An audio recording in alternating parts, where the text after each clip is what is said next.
Welcome to the Master Dealmaker's Secrets podcast. And now, here's sales growth strategist, John Blake.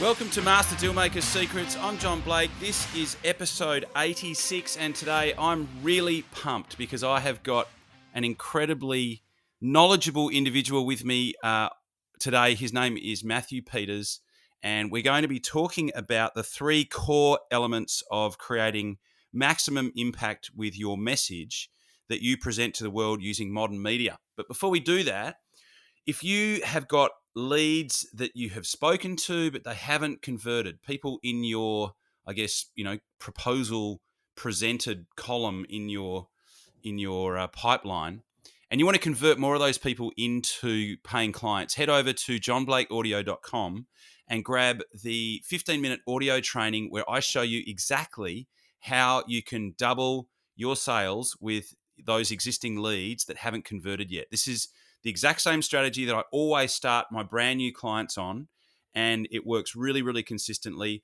And once you've got it in place, it will keep working for you. It is the gift that keeps on giving. So head over to johnblakeaudio.com. You'll get the audio training, and you'll also get a PDF with the exact word-for-word templates on email and how to leave voicemail messages, as well as how often and when to call people over an 8-week period. This will be particularly invaluable when you put it into use. So head over to johnblakeaudio.com and grab that now. And I look forward to hearing your success story from using it. Okay, so we have got Matthew Peters with us this morning. I'm so stoked. It's actually evening for him.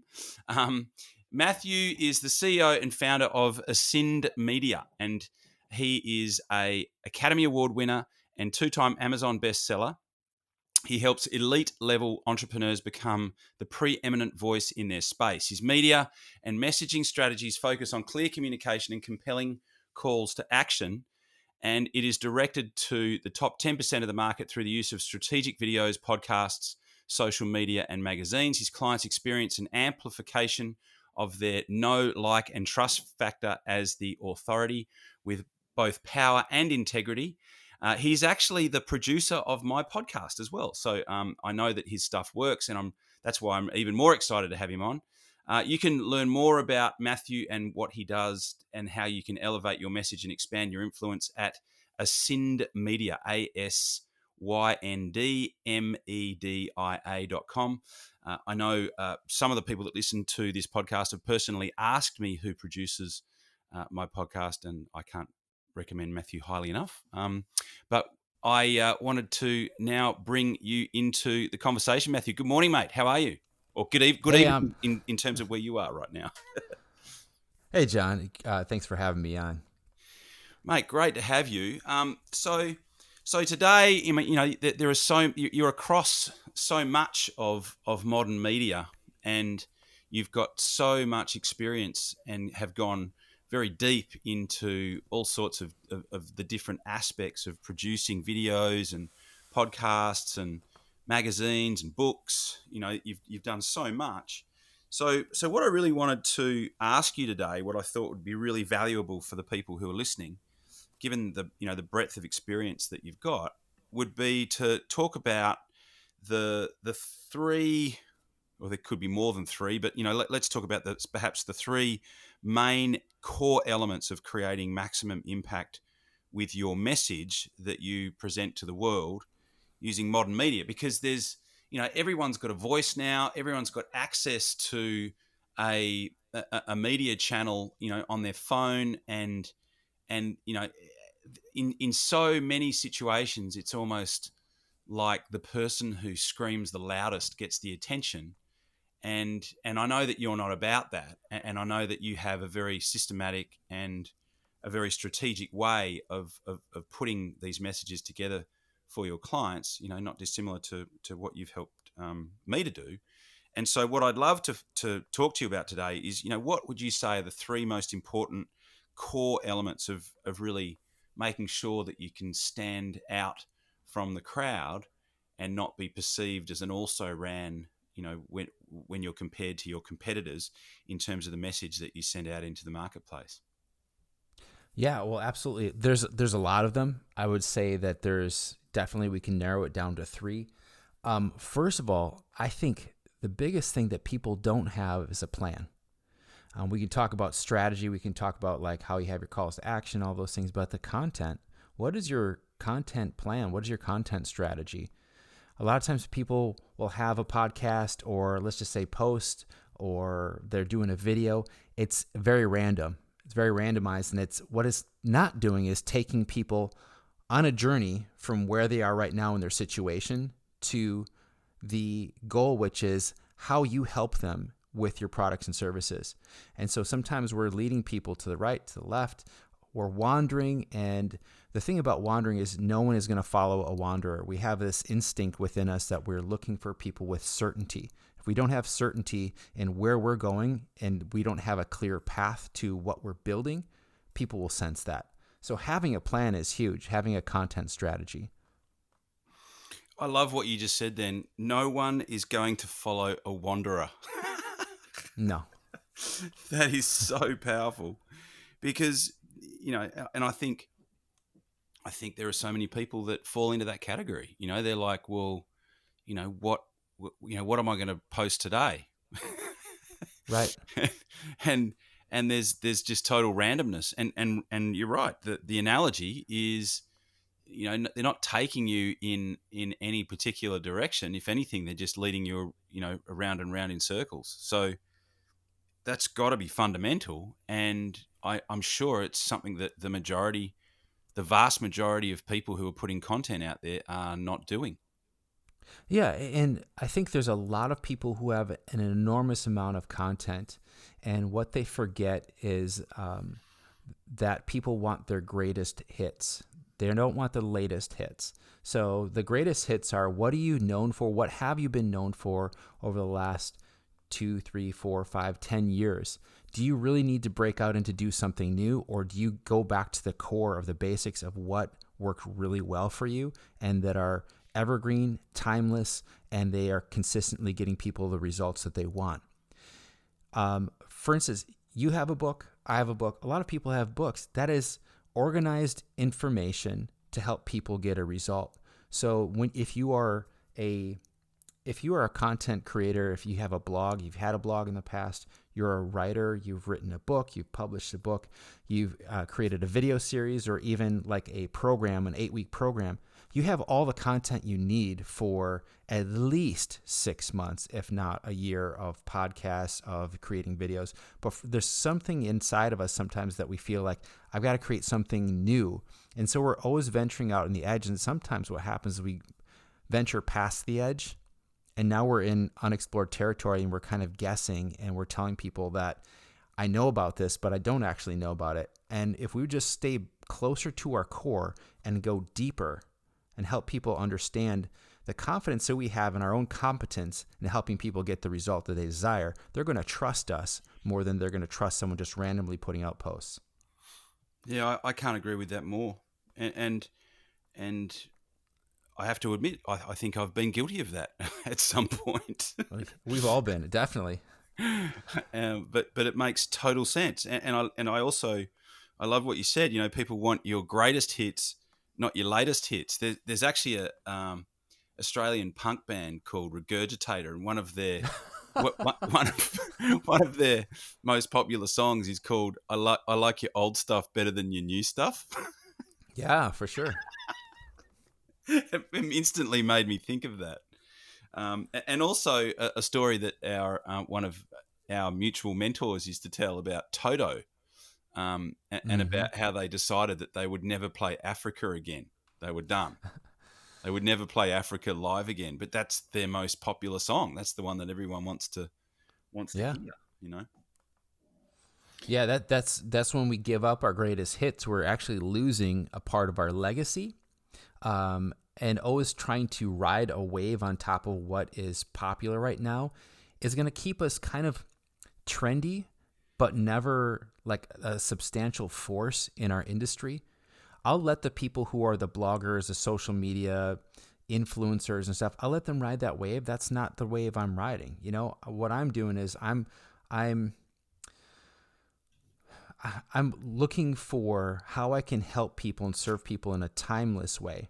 And yes, there are techniques, there are things we can use, tools we can use. Like, what's your Instagram strategy? It's like having great content and being interesting, being entertaining, meeting people where they're at, engaging with people, being ultimately valuable in that moment that they see you, and being relevant. That right there, you want to put that on Instagram? Great. You want to make a podcast with those elements? Great. If you want to do a video, those are just tools. And so many people get stuck on like, oh my gosh, are you on Snapchat? You got to be on Snapchat. It's like, well, just to fill up space and be part of the noise? No. It's so true. And one place where, where I'm constantly reminded of that, or not constantly, but from time to time I'm reminded of that, is where I've been in some business mastermind groups where you've got people that specialize in all sorts of different areas, and they come along to one of these meetings and they'll share a particular challenge that they've got. And if it's a challenge that falls into my wheelhouse, often I'll hear myself saying, if it's a sales problem or a lead conversion problem or a sales process problem, and I'll say, oh yeah, you just need to make sure that you've got this in place and this in place, and you'll be able to, that'll solve that for you for sure. And they'll look at you like you just uttered the words of the Lord. You know what I mean? It's like this Yeah. incredible revelation to them, yet it's something that you would just eat for breakfast every day. You know what I mean? It's just something that's become, well, doesn't everyone know that? And it's this revelation for people. And as you're saying, the fundamentals, you're going to tire and get bored of your best stuff way before anyone that you can help will. And even, there's those situations where you hear people repeating themselves, like they're saying the same thing over and over again. But I guess those people realize that the people that really need it the most need to hear that. The people that have got those problems that need to be solved, that information, even though it's common knowledge for me and you, is going to be a revelation for them. And so for those people, they're making sure that they're underlining those particular ideas and those particular fundamentals, as you've said. Yeah, I think also the more you rehash it, you become known as owning that conversation in your marketplace. I had a podcast, did 150 episodes of it, and it was called Preeminence. Well, Preeminence, the granddaddy of preeminence in the marketing world is Jay Abraham. He came up with that, and that was years ago, and today he's still talking about it because he owns that. But the idea is, if you were the one that has the staying power, if you've been talking about something that consistently gets results 2 years ago, 5 years ago, today, and into the future, those are things that are psychology, mathematics, those things that don't change, communication strategies. There's a lot of things that don't change. And if you can own those, you could give this same talk today as when you're 75, 80 years old, because they're just facts that just works. Does that make sense? Yeah, totally. So I think people give up on their message way before anybody else would. And I think a lot of times people end up 3 feet from gold. If you know the story of the guy that bought the old gold mine, and was digging and digging, and it just gave up, and he sold it off for pennies on the dollar. Someone who had a clue about where the gold vein was just kept digging, and he was 3 or 4 feet from the vein. And so many of us, it's just we dig and dig and dig. It's like, forget it. No one cares. No one's listening to my podcast. No one's buying from me. And they move on to something else. When they're so close, they just needed a little tweak here and there by having a mentor or some expert giving them some feedback to help them just change the direction 1 or 2 or 3 degrees, and they would be right on spot. So people with podcasts, one of the biggest things is there's over 1 million podcast shows out there right now. But Wow. the average number of episodes is 3 to 5 before people give up. Wow. Like when you're on episode 50, and I know the guy who has ClickFunnels, he had over 100 episodes before people started listening to him. Wow. I can't remember the guy's name, but Russell literally Russell Brunson had over Yeah. 100 episodes of him just kind of like rambling until people started listening to him. Now he has thousands of people that listen to him. It's really that staying power. It's getting hit and getting back up and saying there's something that I'm not seeing here, and especially with podcasts is people think that everybody knows your podcast exists and they don't like it. Most of the times people don't have a clue you exist. If they did and you're entertaining, you're interesting, you're insightful, and you have great value, people are going to listen and they're going to subscribe. And if you have people on a path from the subject matter of your podcast is something that's in alignment with what they need, and your call to action is in alignment with that, and your show topic helps build the curiosity and build the desire, not to be interested in you, but to literally to desire that result that you're talking about, they will pick up the phone or they'll reach out to you. And that's what people forget is that you're making a line or aligning the fence posts. So you're not just digging random post holes all over the yard, but you're taking people on a journey and you've got a straight path. Yeah. When people don't have that, they just have randomness, and people, consumers or people listening, they lose interest in waiting for you to land on something and figure it out. Yeah, it's so true. And when when you do get it right, and I've experienced this, is that when you actually get on a phone call with someone, is they sound like they already know you. Yes, That's exactly. the thing that I find so fascinating, is because it's it's an intimate medium. Literally talking talking to somebody in their ear. Once you actually finally get them on a telephone call, there's this sound of familiarity that you just don't normally get. At even an in-person meeting, or someone that's read your newsletter, or there's this familiarity which is it's surprising, but it's awesome. It's so good. Well, yeah, if you think about it, they've gone with you in places that no one else goes with them. In the car alone, going into the gym and working out for 45 minutes. Who else is talking to them for 45 minutes in the gym? Nobody. No one. Who's mowing the lawn with them? Who's going on the road trip? All those things, you're there with them and you're giving them value. There's a psychological, I don't know exactly how this works, but there's a psychological bond that you're building with them. The more episodes they listen to you, you're whispering in their ear, like you said. And especially if you're taking them in a direction, you've claimed a little bit of real estate in their mind. And that's the most valuable real estate, is if you can have that influence in a person's mind and their thinking, and to help them evolve their thinking into really thinking like you. Yeah. That's what every influencer, that's what every politician and major business is trying to do with their advertising, but you are doing it through consistently giving value, which is actually the second thing. Yeah. So giving value, I mean, that's obviously another very broad topic. And there's so many different ways that you can do that.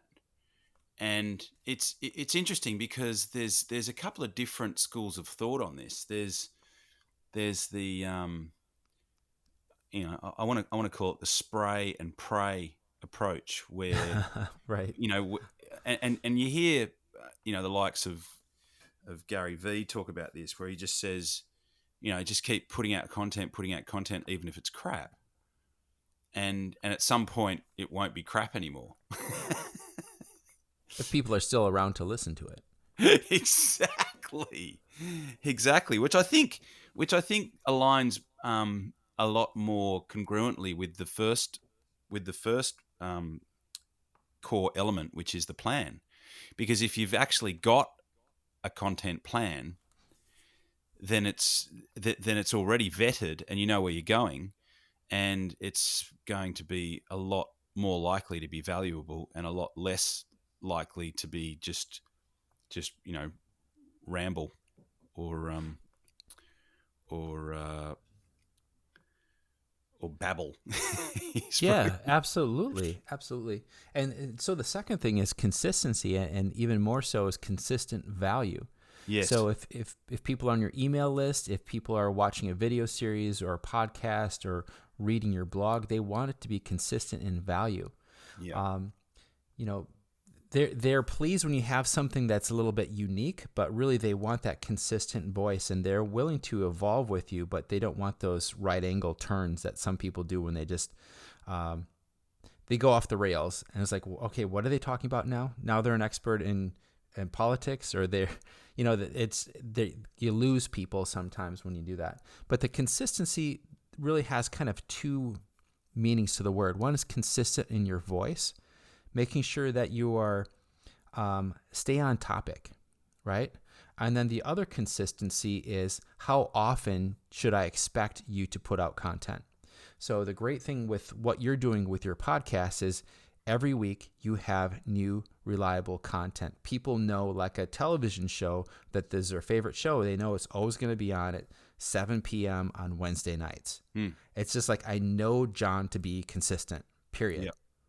And that really helps with your business too, because when they hire you, they're expecting that same consistency. So you're really setting them up for that type of consistency in your service as well. Yeah, exactly. Because people will tend to expect the behavior that you've exhibited at the front end, on during the relationship and off the back end. Exactly. And I often say to people, the way that it begins is the way that it ends, and that works both ways. So if you're thinking about hiring somebody and they're being problematic at the beginning of the relationship, well, then it doesn't bode well for how well that relationship's going to go, and often a decision to respectfully part ways at that point can be a good one.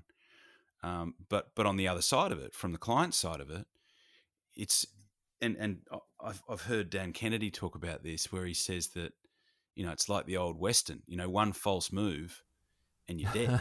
Like if you stuff something up at the front end, and I've had, I've because I talk to clients and clients are buyers, and I talk to people who are buyers as well, just in my circle, and I've heard some incredible criteria that people would choose to make a buying decision. Something as simple or as petty as I didn't buy from him because he had nose hairs. Wow. You know what I mean? I think it's something else, but they're just calling it that. Yeah. Maybe. Maybe. I had a friend of mine who bought a place around the corner from me, and he put in an offer that was 50 grand less than another offer, and it was a lady who lived in this house, and she lived there, brought up her kids there. It was the family home. She was living there on her own, and she was transitioning from that place to a assisted living place because it had become too big and the garden was too hard for her to tend and all the rest of it. This guy puts in an offer for 50 grand less than another offer that had been put in on the same property. And the reason that she chose my friend's offer, which was 50 grand less, was because the dog liked him. Wow. It's an expensive dog. So, the consistency thing is really important. Like if this guy can get his act together enough to be able to, pump out a podcast every week for, nonstop for 3 years, then there must be some consistency to what he does. People do think like that. Yeah, and I do have to say, the thing that that really trumps everything here is, are you interesting? Because if you're uninteresting and you have great value, if you're uninteresting and you're consistent, you're consistently uninteresting, it doesn't build an audience. No. And I'll tell you, this is kind of a secret here. I started teaching this in 2012 when I saw it in people I was working with, is, they have the different ways people communicate and what percentage is voice and which percentage your body language and all of that. But the thing that trumps everything is your intention going into it. And it sounds like woo-woo, but think about it. If your mindset is, I'm really going to go in there and help people and give them everything to so they can get out of this slump that they're in, or if they can make one more sale, or they can raise the ticket value of what they're selling. I want to do that in this podcast. It shapes like your angle of attack, if you say it that way, or some of the words that you use, and everything has a different shade to it. And so I would tell people, you have your plan, you're consistent. Be consistent in who you are. So really develop who you are as a person and your personality in your writing and on video, on camera, and in podcasting and your voice. And then your consistency, just make sure you're as consistent as you can be in all of those places you publish. But go in with the intention before you turn on the recorder, whatever you're recording or writing. What do I want to accomplish and how do I want to help people? Because that will really, I'm using all kinds of things, it'll really flavor how your conversation goes with them.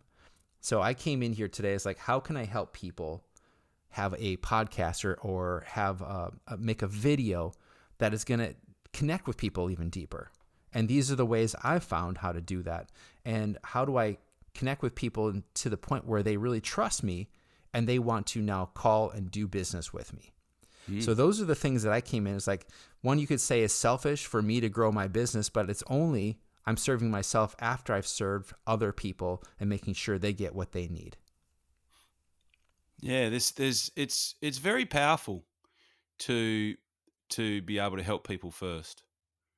And I think intention is such a massive part of that, because I think that there is a lot of people who put out content with the intention of it really just being like a Chinese meal, like where they're going to give you a whole bunch of what without a heap, without a hell of a lot of how. And I think that there's just so much of that out there, and it's just so intentional. I mean, I listened to a in inverted commas masterclass, right? This masterclass went for 2 hours, and I won't say who ran it, but Probably best not to. Well, yeah, best not to. But he didn't actually bring in any content. Went for 2 hours. He didn't bring any content until like the 1 hour and 13-minute mark. And during that first 1 hours, that first 1 hour, I reckon he must have repeated his like his background and his credentials.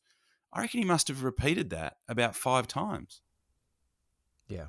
And I was just like, wow, this is a masterclass. This is 2 hours of everyone's time that's sitting through this. And you haven't talked about one single piece of content until the 1 hour mark, over 1 hour. And I was just like, wow. Yeah. Well, I think that's I have the 6 C's of effective communication, and one of them is concise. Yes. Make it as long as necessary, but as short as possible. How can I respect the person's time? Because they're giving you the thing that's most valuable in their life that they'll never get back. And so that's something I take very seriously. And so the fact that the podcast episode here has gone this long is because I have things that I want to give you value at every moment that they're listening, So I love that. So, I think having a plan, everybody can map out their content, and that takes a lot of stress away, because now you don't have to be stressed out about what you're going to write or what you're going to put in your video or what you're going to do a podcast about. So I think that's super valuable. Consistency, well, I think that goes without saying. One of the things that's made the biggest difference for me in terms of consistency is having you guys on my team to actually do all the post-production, because before I used to do a podcast and I'd be like, oh no, now I've got to edit it. Right. I'm the same with mine. Yeah. You know what I mean? So that's massive. What would you say would be the third one? Follow through. Yeah. Many people don't have a call to action that's in alignment with what they had just talked about on the podcast. So if they have a call to action, it's like subscribe to my website or subscribe to friend me on Facebook. It's like, what is that? That's not a leader. A leader doesn't do that. A leader says, go to my website. You're going to download this thing and get this result. Yeah. And then where do they go? They go to your website. You can send them off to social media, but if you give them too many options, like go to my YouTube, go to Facebook, go to Twitter, and then here's my website, a confused mind always says no. And so they're like, well, where do you want me to go? So I'll tell them, go to my website, because that's my real estate. It's not Facebook's real estate where they can shut me up, shut me down, or YouTube or anybody else. This is my real estate that I pay for. Yeah. And then I can collect their email address and continue the conversation. So that requires some kind of funnel. And a funnel can be, if people don't know what a funnel is, it's very simply, can be collecting an email address in exchange for some value. So you're exchanging value there. And then you immediately follow through with giving them that value so that you build that trust. They know that they can count on you to deliver value when they give you something of value to them. And then from there, do you have a series of emails or a newsletter or something you can consistently give them value over time? And so few people have that's one of the reasons why their podcast fails, or that they don't build an audience, because they never put these three things into what they're creating. And so it always falls flat, and they're wondering why they're kind of left there, nothing working. They're putting out all this content. There's no shortage of content on the internet. What we need to do is create communication that helps people take an action to make a change in their life. I can't change your mind. You have to change your mind. I can inspire you to change your mind. I can inspire you to do one thing different. I can inspire you to make a phone call, but I can't do that for you. And me just throwing more information at you is not going to do it. So I think as we go into the future, when there's more and more content out there, you can get that for free on Google. What really is going to make a difference is, putting out communication that's really it has more depth and meaning, because your intention is to help people make that decision to change that thing in their life they need to get out of the situation that they're in. Yeah, I think that the how-to is good, but you do need to have the reasons why you would even want to look at how to do something differently. Mm-hmm. Because, like you say, you can give somebody how to do something. It's like, okay, well, that's all very well and good, but why would I want to do something differently to what I'm doing right now? That's right. Well, let me give you an example. I'm going to be an example of this myself. I'm going to do what they say. I'm going to be on the nose, meaning it's like I'm going to be super obvious. If you don't have a plan, that's our first element here. If you don't have a plan, what's going to happen is like, oh crap, I got to do a podcast. I'll just stick with podcasting, or it could be a blog post. Mm-hmm. What am I going to write about? Oh, there was that interesting article I read, or this thing's happening in the news, or I read this thing on an industry blog, and now you're like taking ideas that somebody else has and you're kind of making them your own.